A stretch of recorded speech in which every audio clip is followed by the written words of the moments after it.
Don't forget like, share, comments, and subscribe to the best Islamic channel and page Farooqi Media Service on YouTube and Facebook. بسم اللہ الرحمن الرحیم الحمد للہ نحمده ونستعینه ونستغفره ونؤمن به ونتوکل علیہ ونعوذ باللہ من شرور انفسنا ومن سیئات اعمالنا من يهده اللہ فلا مضل له ومن يضلله فلا هادی له ونشهد أن لا إله إلا الله وحده لا شريك له ونشهد أن سيدنا ومولانا محمدا عبده ورسوله صلى الله تعالى عليه وعلى آله وأصحابه وأزواجه وذرياته وسلم رب اشرح لي صدري ويسر لي أمري واحلل عقدة من لساني يفقهوا قولي اما بعد فاعوذ باللہ من الشیطان الرجیم بسم اللہ الرحمن الرحیم الحمد للہ رب العالمین الرحمن الرحیم مالک یوم الدین ایاک نعبد و ایاک نستعین اہدنا الصراط المستقیم صراط الذین انعمت علیہم غیر المغضوب علیہم ولا الضالین۔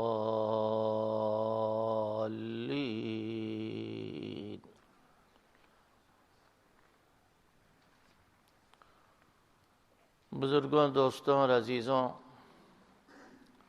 اور گھروں میں بیٹھی ہوئی ہماری بچیاں، ہماری بہنیں اور ہماری مائیں،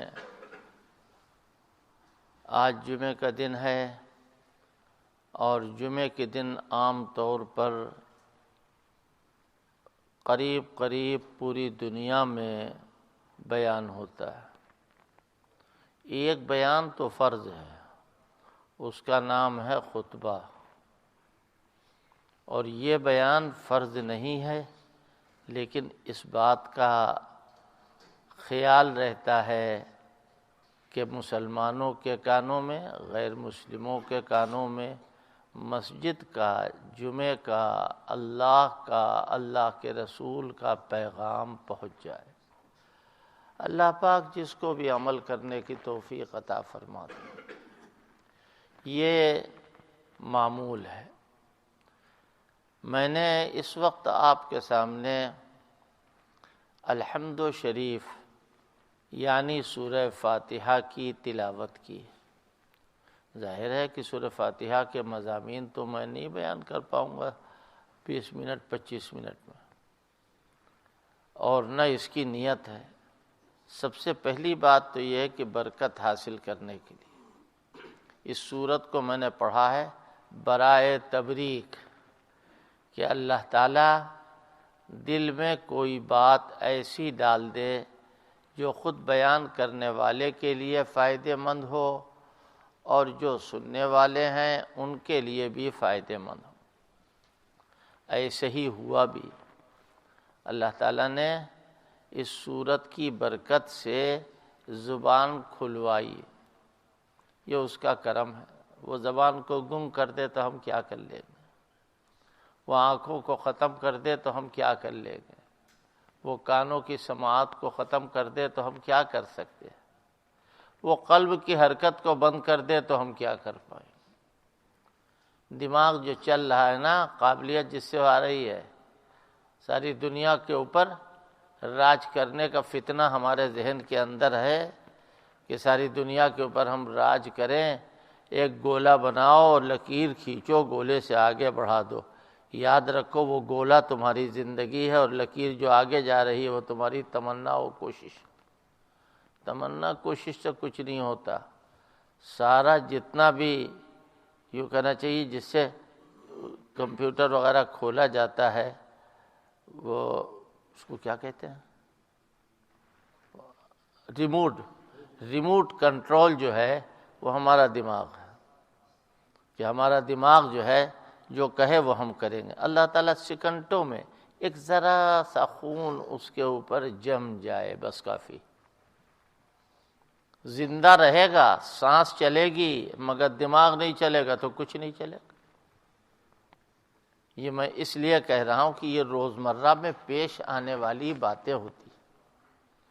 آدمی سوچے ذرا سا کہ ہم لوگ جو ہیں وہ کن حالات میں ہیں. تو ان حالات کو پیش نظر رکھتے ہوئے سورہ فاتحہ کی تلاوت کی. ہم سب لوگ کہیں جا رہے ہیں، ہم سب لوگ مسافر ہیں، اور مسافروں کو راستہ چاہیے. سورہ فاتحہ میں ان مسافروں کے لیے راستہ ہے، اور راستہ بھی بڑے اہتمام کے ساتھ ہے. نماز میں ہر رکعت میں سورہ فاتحہ پڑھی جاتی ہے نہیں پڑھی جاتی؟ اس کا پڑھنا واجب ہے، ضروری ہے. بغیر اس کے نماز صحیح نہیں ہوگی. ہر رکعت میں پڑھی جاتی ہے، سورہ فاتحہ ضرور پڑھی جائے گی. سورہ فاتحہ کے بغیر نماز نہیں ہوگی، حضرت کا فرمان ہے. یعنی نماز مکمل نہیں ہوگی، نماز صحیح نہیں ہوگی. لا صلاۃ الا بفاتحۃ الکتاب، کہ جو کوئی آدمی سورہ فاتحہ نہ پڑھا سمجھو اس کی نماز ہی نہیں ہوئی. اور ظاہر ہے کہ اگر کوئی آدمی نہیں پڑھے تو وہ قابل اعادہ ہے. امام ابو حنیفہ کے نزدیک وہ نماز قابل اعادہ ہے. سجدہ سہو اگر کر لیا تو جڑ گئی، صحیح ہو گئی. بہرحال سورہ فاتحہ جو ہے وہ ایڈریس ہے، سپاسنامہ ہے، درخواست ہے اللہ کے لیے. اللہ کے سامنے درخواست پیش کی جا رہی. اس لیے جب سب لوگ پیچھے کھڑے ہوں اور امام صاحب کہیں آمین وللضالین کہے تو سب لوگ آمین کہو. اذا قال الامام وللضالین فقولوا آمین. آمین کہو. کیوں؟ ہم سب لوگ جو میمورینڈم بنا کر کے 5 مرتبہ آپ کے دربار میں حاضر ہوتے ہیں، اور سارے کے سارے لوگ جو ہیں وہ نماز پڑھتے ہیں اور امام سب کی طرف سے سورہ فاتحہ پڑھتا ہے، تو یہ گویا درخواست پیش ہو رہی ہے اللہ کی جناب میں. ایک حدیث کا مضمون فرمایا ان العبد اذا صلی یناجی ربہ. بندہ جب نماز پڑھتا ہے تو اپنے مالک سے چپکے باتیں کرتا ہے. بندہ نماز پڑھ رہا ہے، اپنے مالک سے چپکے باتیں کر رہا ہے. یہ بات ذہن میں رکھتے ہوئے ہر وقت کی نماز، ہر وقت کی نماز، اللہ کے دربار کی حاضری. وہاں کیا مانگتے ہیں؟ تہذیب و سلیقے سے درخواست لکھی جاتی ہے. پہلے بادشاہ کی تعریف ہوتی ہے، الحمدللہ رب العالمین. تمام تعریفیں مخصوص ہیں اس اللہ کے لیے جو سارے عالموں کا پالن ہار ہے، سارے عالموں کا پالنے والا ہے. پالنا کسے کہتے ہیں؟ جس کو پالا جائے. ڈاکٹر صاحب نسخہ لکھ کے دیتے، جاؤ دوا لے لو کھاؤ. اور اگر نرسنگ ہوم میں کوئی آدمی ہے، ہاسپٹل میں کوئی ہے، تو صبح کو کیا کھانا ہے، شام کو کیا کھانا ہے، بلڈ پریشر کب چیک کرنا ہے، الٹرا ساؤنڈ کب کرنا ہے، نبض کب دیکھنا ہے، اور سینہ کب چیک کرنا ہے، دماغ کب چیک کرنا ہے. یہ سارے معاملات سے فرق ہوا کچھ یا نہیں ہوا؟ اللہ میاں کہتا کہ جاؤ پوری زندگی تمہاری اتنے سال کی ہوگی، اتنا کھانا لے جاؤ. تو کیا کہتے ہیں اللہ میاں یہ سب ہم کیا کریں گے، آپ نے تو موت سے پہلے مار دیا، یہ بتا دیا کہ اتنی زندگی ہوگی، کتنے سال جینا ہے، زندگی کا نہیں پتہ. اور تمہیں روزانہ کھانا ملے گا، صرف تمہیں نہیں، وہ پہاڑ کے نیچے جو کیڑا دبا ہوا ہے اس کو بھی کھانا ملے گا. یہ اللہ کی ربوبیت ہے، اللہ کی رحمانیت ہے. لہذا تمام تعریف مخصوص اس اللہ کے لیے جو سارے عالموں کا پالنہار ہے، رحمان ہے، رحیم ہے، مالک ہے قیامت کے دن کا. اب بندہ کہہ رہا ہے کہ ہم آپ کے پاس آئے کیوں ہیں، ویسے چلے آئے؟ نہیں، ہم آپ کی عبادت کرتے ہیں، اور اس عبادت کا حق ادا کر سکتے ہی نہیں، کوئی نہیں ادا کر سکتا. جب تک آپ کی مدد نہ ہو. لہذا عبادت کریں گے تو مدد آپ کی چاہیے. یہ تو ہو گئی بادشاہ کی تعریف، مختصر طور پر میں نے بیان کیا. اب آگے اہدنا الصراط المستقیم، ہمیں راستہ چاہیے. معلوم ہوتا کہیں جانا ہے، اب بھائی جانے والے کو تو راستہ چاہیے. یہاں تو راستہ مل جاتا ہے، وہ کوڈ نمبر ڈالا جاتا ہے، پن کوڈ لکھا جاتا ہے تو وہ راستہ مل جاتا ہے. لیکن وہ بھی کوئی اتر کے تھوڑے آیا ہے، وہ تو سب ڈالتے ہیں اس کے اندر تو وہ آیا ہے. راستہ دیکھنے والے دیکھ کر کے بتاتے ہیں، لکھتے ہیں اس کو، اس کا کھلتا ہے اس سے وہ سب لوگ راستہ دیکھتے ہیں، جس کا جی چاہے راستہ دیکھے. یہ وہ راستہ نہیں ہے. یہ راستہ وہ ہے کہ ایک دن میں نہیں پورا ہوگا، 2 دن میں نہیں پورا ہوگا، وہ کبھی 1 دن میں پورا ہو جائے گا، 2 دن میں پورا ہو جائے گا، کبھی 1 مہینے میں پورا ہو جائے گا، کبھی سال بھر میں، کبھی 50 سال میں، کبھی 60 سال میں، کبھی 70 سال میں، کبھی 80 سال میں، کبھی 100 سال میں، اور آگے جائے. وہ راستہ ہے کیا اگر ہمارے اوپر چھوڑ دیا جاتا کہ دیکھو سیدھا راستہ اختیار کرو، اللہ جانے کس سمندر میں ہم پھاٹ پڑتے اور کون سے پہاڑ کے اوپر آ جاتے اور ہم کہاں دب جاتے اور کیا ہمارے اوپر مصیبت آتی، اس کو ہم بتا نہیں سکتے. لہذا بتا دیا کہ راستہ کون سا چاہیے. دیکھو جو بے راستہ ہوتا ہے اسی کو بھیڑیا کھاتا ہے نہیں کھاتا ہے، اسی کے اوپر شیر حملہ کرتا ہے، اسی کو سانپ کاٹتا ہے. اگر تم روڈ پر چلو گے اور جو سفر کا انتظام ہے اس کو پورا کر کے چلو گے تو کوئی تمہارا بال بیکا نہیں کرے گا. راستہ اختیار کرو، اور وہ راستہ اختیار کرو جس کے چلنے کے لیے تمہیں پابند قرار دیا گیا، وہ راستہ چلو. اگر بے راستہ ہو گئے نا تو یاد رکھو کٹ جاؤ گے، مر جاؤ گے، برباد ہو جاؤ گے. چلنے والے راستے پر چلو، ساری چولیں درست ہو، چارپائی میں 4 چول ہوتی ہے. اگر کہیں سے کوئی چول کمزور ہے تو الار ہوگا، اس کو ٹھیک نہیں کوئی کر پائے گا. راستہ چاہیے ہمیں. اہدنا الصراط المستقیم، سیدھا راستہ. یہ اللہ بتا رہا ہے بندے کی زبان میں، ہم کو آپ دکھا دیجئے سیدھا راستہ. اب سیدھا راستہ اگر سیدھے پہ چلے جائیں تو اللہ جانے کہاں پہنچے. جیسے کہ قرآن تو موجود ہے، ہم اس سے حاصل کر لیں گے، حدیث تو موجود ہے، ہم اس سے حاصل کر لیں گے. سیدھے جا رہے، سیدھے جا رہے، جنگل آ گیا سیدھے جا رہے، نہیں چلے گا کام. صراط الذین انعمت علیہم، وہ راستہ کہ جس کے اوپر جو لوگ چلے اللہ فرما رہا ہے کہ ان پر آپ کا انعام ہوا. اے اللہ ان کا راستہ دکھائیے کہ جو چلے ہیں تو ان پر آپ کا انعام برسا ہے. اب وہ کون سا راستہ؟ آج ہندوستان میں جہاں میں رہتا ہوں لوگ جو ہے وہ پوچھتے ہیں اللہ میاں ہماری مدد کب کریں گے؟ ہم نے کہا کچھ قرض دار ہیں آپ کے اللہ میاں؟ کوئی قرضہ ورزہ ہے کیا؟ دیکھو سیب والا سیب اگر بیچے گا تو سیب والا کہلائے گا، انار بیچے گا تو انار والا کہلائے گا. اگر انار کے پاس رہے گا تو انار والا کہلائے گا. یاد رکھیے اگر اولاد ہے تو اولاد والا کہلائے گا. اسی طرح بندہ ہے تو اللہ والا کہلائے گا. عبدیت بہت بڑی نعمت ہے، بہت بڑی نعمت ہے. رسالت کے بعد سب سے بڑی چیز عبدیت ہے.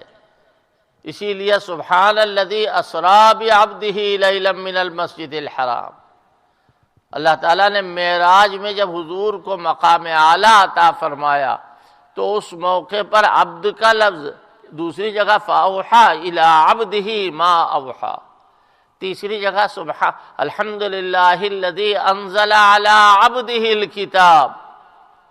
معلوم یہ ہے کہ عبدیت بہت بڑی چیز، اتنی بڑی چیز ہے، اتنی بڑی چیز ہے کہ جس کا اندازہ نہیں لگایا جا سکتا. لہذا وہ راستہ چاہیے جس سے ہم آپ کے بندے بن جائیں.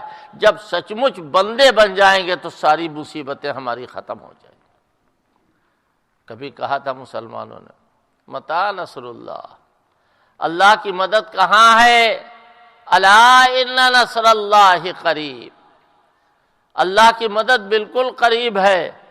مدد لینے کے لیے مدد والے، مدد حاصل کرنے والے بن جاؤ. یہ بات ایسے نہیں سمجھ میں آئے گی. علماء تو سمجھ گئے لیکن عام پڑھے لکھے لوگ جو ہیں وہ ایسے نہیں سمجھ پائیں گے جب تک اس کی مثال نہ دی جائے. آپ بتائیے مکے میں کتنا کاروبار تھا حضور کا؟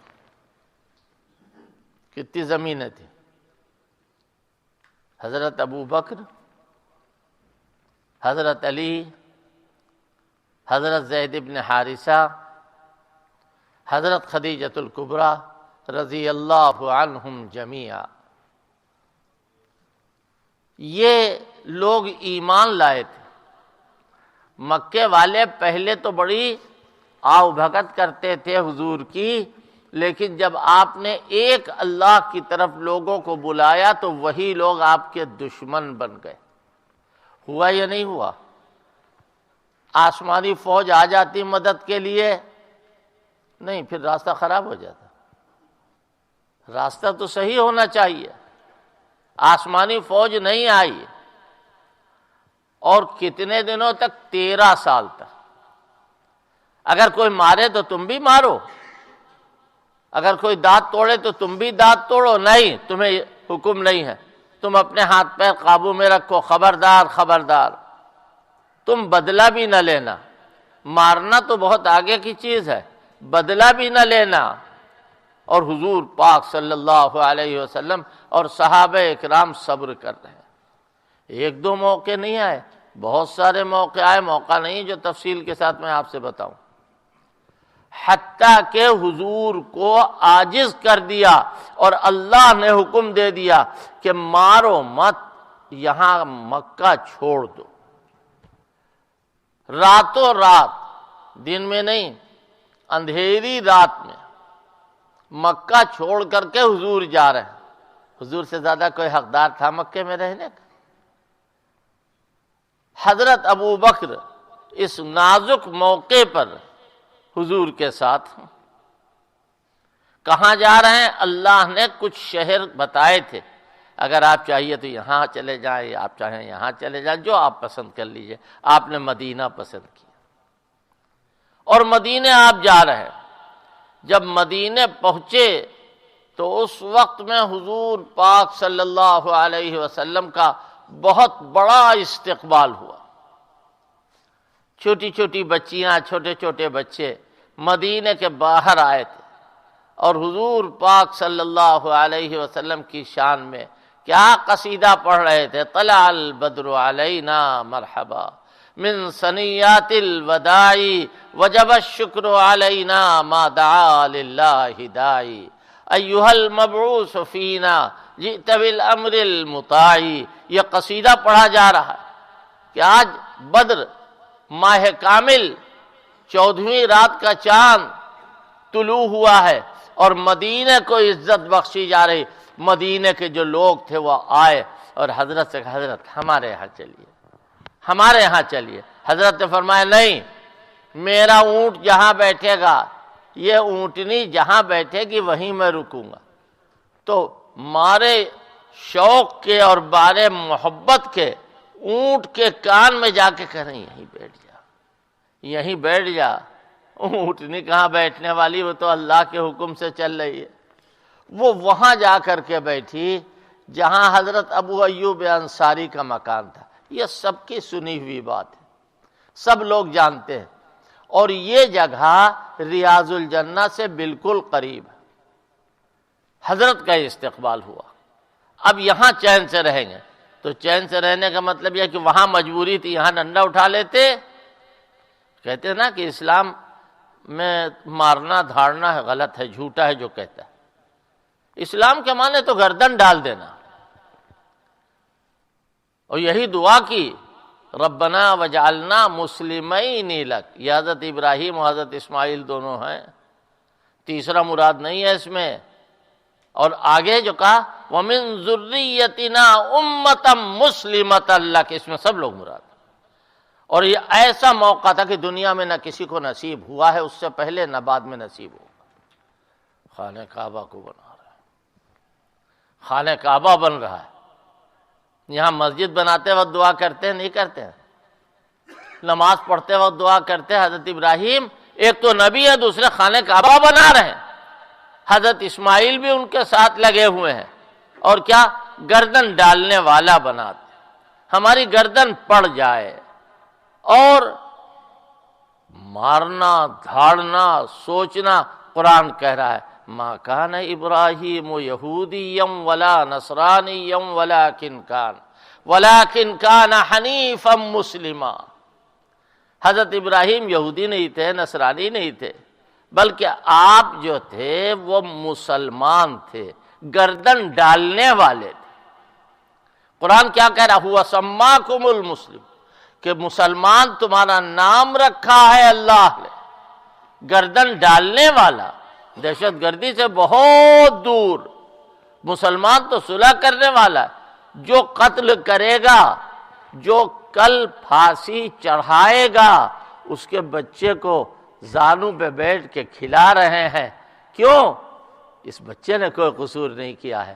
لہذا ہم کو قتل ہونا ہے، ہم قتل ہو جائیں گے، لیکن ہم غیر قانونی طور پر کوئی کام ظلم وغیرہ نہیں کریں گے. ہم بچے کو نہیں ماریں گے. یہ ان کی فطرت بنائی گئی تھی. حضور پاک صلی اللہ علیہ وسلم کی تربیت کے نتیجے میں خلاصہ کیا ہوا کہ اللہ کے آخری پیغمبر ہمارے آقا مدینے میں رہے، اور مدینے میں کچھ دنوں کے بعد 1 سال گزرا ہوگا کہ جنگ بدر ہوئی. وہاں مکے والے جو ہیں وہ یہاں آ گئے وہی کام کرنے کے لیے جو مکے میں کرتے تھے. مگر مکے میں جو پابندی تھی وہ پابندی ختم ہو گئی. اب اگر تمہارے اوپر کوئی ہاتھ اٹھائے تو تم اس کے ہاتھ کو توڑو. اب اگر کوئی حملہ کرے تو اس حملے کا جواب دو تم. اور 1000 کی تعداد میں وہ لوگ جو مکے میں رہتے تھے حضور کو اور صحابہ کو دکھ پہنچانے کے لیے آ گئے. یہ کیسا موقع ہے؟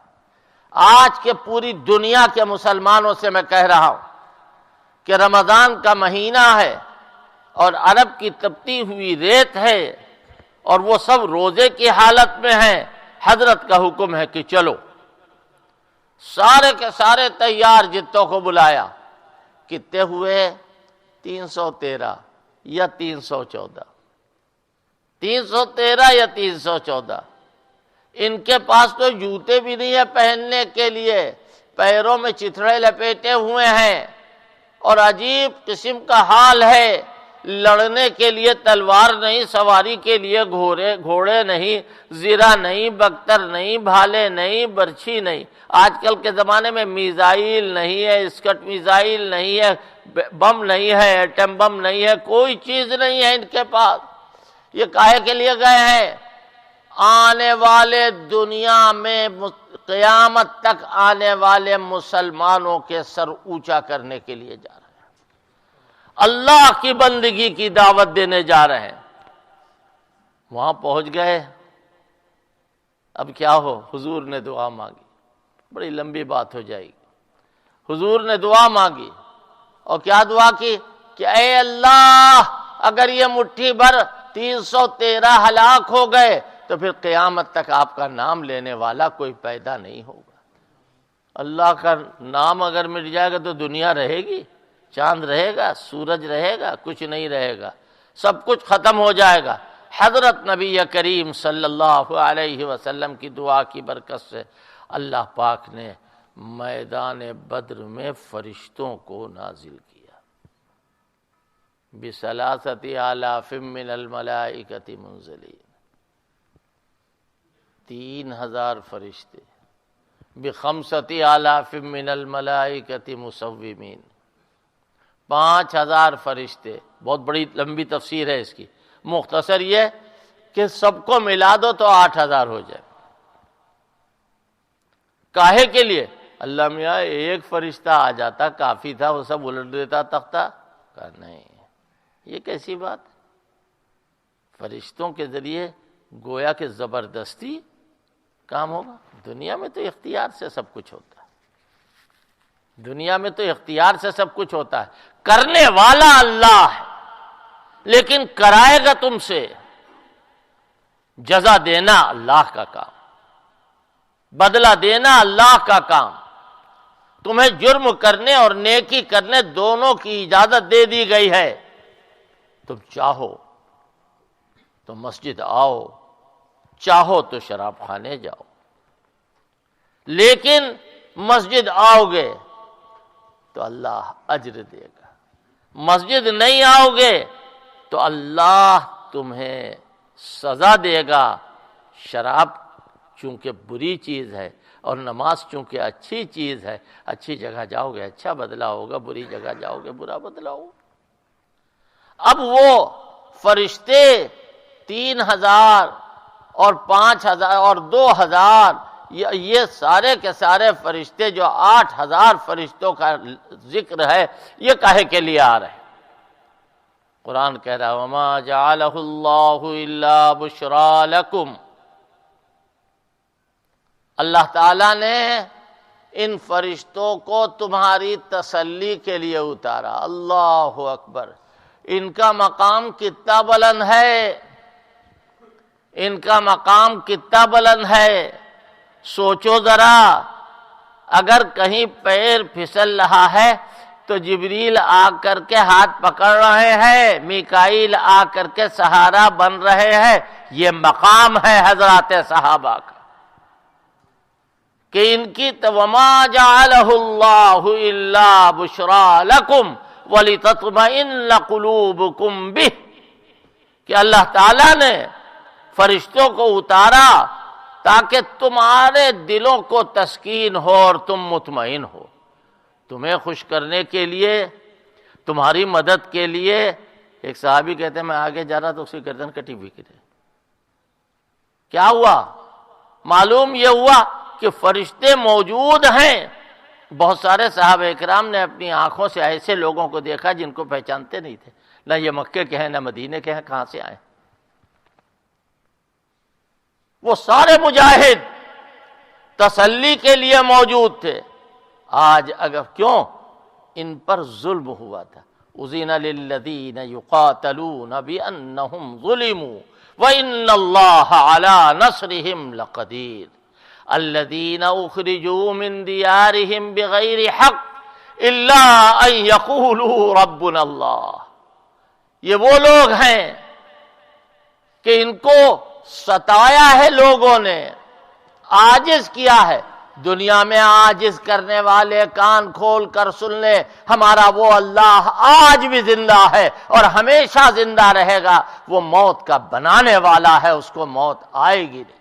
کل شیء ہالک الا وجہہ، وہ انتقام لے گا، لینا جانتا ہے، مگر چول درست کر لو، راستہ صحیح کر لو، سمت صحیح کر لو، وہ راستہ اختیار کرو۔ صراط الذین انعمت علیہم، صحابہ والا راستہ۔ حضرت امام شاہ ولی اللہ محدث دہلوی رحمۃ اللہ علیہ، جو پوری جماعت دیوبند کے سرخیل ہیں، حضرت امام شاہ ولی اللہ محدث میں تو سچ کہتا ہوں، کبھی جب میں حضرت کی کوئی کتاب پڑھتا ہوں، چونکہ وہ بھی ان کا بھی سلسلہ اور ان کا بھی نسب ہم تو ان کے نسب میں ہیں، حضرت امام شاہ ولی اللہ، تو میرے اوپر ایک حال طاری ہوتی، ایک کیفیت طاری ہوتی۔ میں سچ آپ سے بتا رہا ہوں کہ بغیر امام کے میرے منہ سے ان کا نام نہیں نکلتا ہے۔ حضرت امام شاہ ولی اللہ محدث دہلوی، وہ فرماتے ہیں کون سا راستہ؟ صراط الذین انعمت علیہم، فرماتے ہیں صراط محمد و صاحبیہ، وہ راستہ کہ جو محمد کا راستہ ہے اور ابو بکر و عمر کا راستہ ہے، وہ راستہ ہے۔ چلو اللہ سے وہ راستہ نماز کی ہر رکعت میں مانگا جاتا ہے، یہ مقام ہے حضرات صحابہ اکرام رضوان اللہ تعالی علیہ مجمعین، اور خاص طور پر ابو بکر عمر۔ کون سا انعام ملا؟ اگر ان کے انعام ہم آپ کو بتائیں تو پورے قرآن کی تفسیر بتانا پڑے گی۔ مختصر، بہت مختصر، 2-1 منٹ میں۔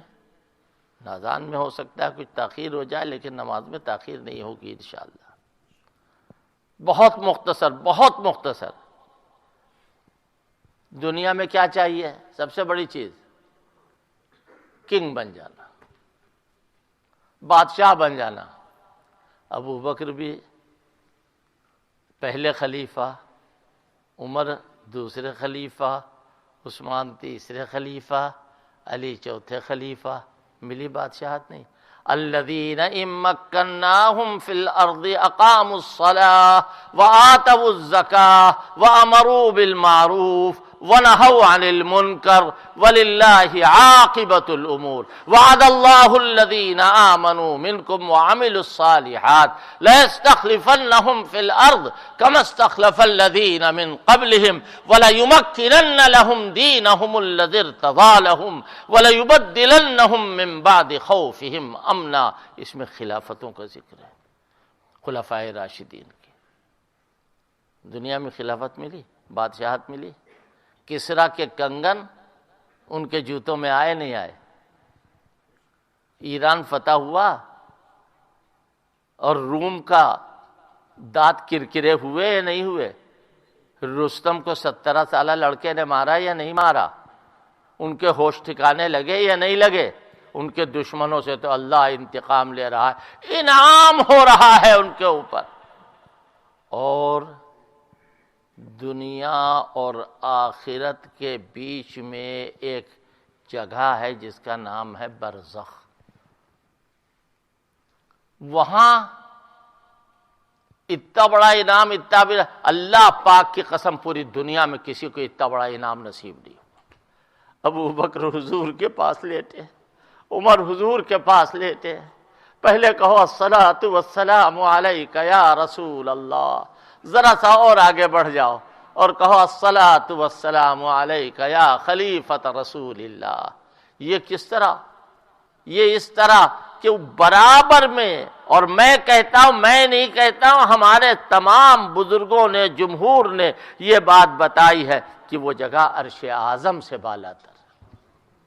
عرش اعظم کو بھی اللہ سے نسبت ہے اور حضور کو بھی اللہ سے نسبت ہے، اور حضور کی نسبت قوی ہے، حضور کی نسبت قوی ہے۔ لہذا ابو بکر عمر وہیں پہلو میں آج بھی لیٹے ہوئے، مگر کچھ مانگنا نہیں ان سے، جا کے وہاں ان سے کچھ طلب نہ کرنا، بس یہ کہنا جزاک اللہ عنا وعن المسلمین، کہ آپ کو اللہ جزائے خیر عطا فرمائے، آپ نے تمام مسلمانوں کی طرف سے اللہ جزا عطا فرمائے۔ یہ ان کو دنیا کی نعمت، اور آخرت میں ان کا کیا مقام ہوگا؟ بس یہ ایک منٹ کی بات۔ حضور بیٹھے ہوئے صلی اللہ علیہ وسلم، حضرت ابو بکر بیٹھے ہوئے، حضور نے فرمایا کوئی نماز کے دروازے سے جائے، کوئی روزے کے دروازے سے، جس کی نمازیں اچھی ہیں، جس کے روزے اچھے ہیں، وہ اپنے اپنے دروازے سے جائے۔ حضور کوئی ایسا بھی ہوگا جو ہر دروازے سے جائے؟ فرمایا ارجو ان تکون منہم، ابو بکر ایسا لگتا ہے کہ جیسے تمہیں جنت میں جانے کے لیے ہر دروازے سے تمہارے نام کی پکار ہوگی۔ یہ آخرت ان کی ہے۔ لہذا صراط الذین انعمت علیہم، اور اگر اس کے اپوزٹ میں آ جائیے، اس کی ضد میں آ جائیے، تو سب سے برا وہ ہے جو صحابہ سے بغض رکھنے والا ہے۔ سب سے گندا راستہ اس کا ہے جو صحابہ کا راستہ چھوڑ دے۔ صراط الذین انعمت علیہم، وہ راستہ نہیں چاہیے کہ جس راستے پر چلنے والوں پر تیرا غضب نازل ہوا یا وہ راہ سے بھٹک گئے۔ یہ چند باتیں سورہ فاتحہ کو سامنے رکھ کر میں نے اب کہیں۔ اگر میں سورہ فاتحہ نہ پڑھتا تو میں یہ باتیں نہ کہہ پاتا۔ مجھے معلوم ہے کہ قرآن پاک کے اثرات ہوتے ہیں، ہر آیت کا اثر ہے، اور یہ تو پھر آیت ہے ہر ایک مرض کے لیے، ہر ایک بیماری کے لیے۔ اللہ مجھے آپ کو سب کو نیک توفیقات سے مالا مال فرمائے۔ وآخر دعوانا ان الحمد للہ۔ Don't forget like, share, comments and subscribe to the best Islamic channel and page Farooqi Media Service on YouTube and Facebook.